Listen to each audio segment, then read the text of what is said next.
शाक्य मुनि का दिव्य शरीर उनकी स्वर्ण समाधि से निकलता हुआ 11वीं शताब्दी का हीयान काल का लटकता हुआ स्क्रॉल क्योटो राष्ट्रीय संग्रहालय प्रारंभिक बौद्ध विचारों के विपरीत जो आध्यात्मिक पथ पर बुद्ध के संघर्ष पर जोर देते हैं। महायान शास्त्र जैसे अवतरण सूत्र को लोटस सूत्र शाक्य मुनि को अनगिनत युगों पहले ही पूरी तरह से प्रबुद्ध के रूप में चित्रित करते हैं। इस प्रकार बोधि वृक्ष के नीचे उनकी प्राप्ति की एक शिक्षाप्रद उपकरण उपाय है जो ब्रह्म से जागृत की वास्तविक व्यक्तिगत सफलता के बजाय दूसरे के लिए एक प्रदर्शन है।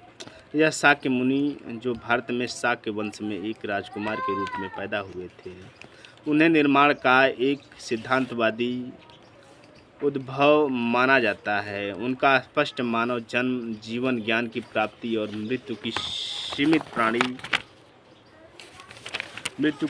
प्राणी के जीवन में शाब्दिक घटनाओं के बजाय संवेदनशील प्राणियों को सिखाने और मार्गदर्शन करने के लिए डिजाइन की गई कुशल अभिव्यक्तियाँ थीं। महापरिनिर्वाण सूत्र इस सिद्धांत को पुष्ट करता है कि बुद्ध वास्तव में परिनिर्वाण में प्रवेश करते हैं।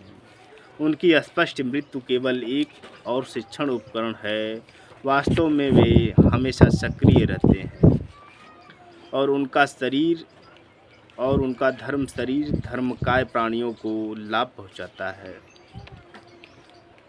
पहुंचाता रहता है। ये ग्रंथ सामूहिक रूप से इस बात पर जोर देते हैं कि सच्चा शाक्य मुनि शाश्वत, बिना शर्त और हमेशा मौजूद रहता है, भले ही वह उन लोगों की आध्यात्मिक क्षमताओं के अनुकूल विभिन्न रूप धारण करता है जिन्हें वह सिखाता है। महायान विचार में शाक्य मुनि को समझने के लिए एक केंद्रीय सैद्धांतिक ढांचा ट्रिपल बॉडी सिद्धांत है जो मानता है कि बुद्ध के पास एक त्रिगुण शरीर है। निर्माण काय, उत्सर्जन शरीर, वह शरीर जो दुनिया में प्रकट होता है। संभोग काय, आनंद शरीर, एक दीप्तिमान अलौकिक रूप, और धर्म काय, परम वास्तविकता का निराकार शरीर। इस ढांचे के माध्यम से ऐतिहासिक शाक्य मुनि केवल एक ऐतिहासिक शिक्षक नहीं है,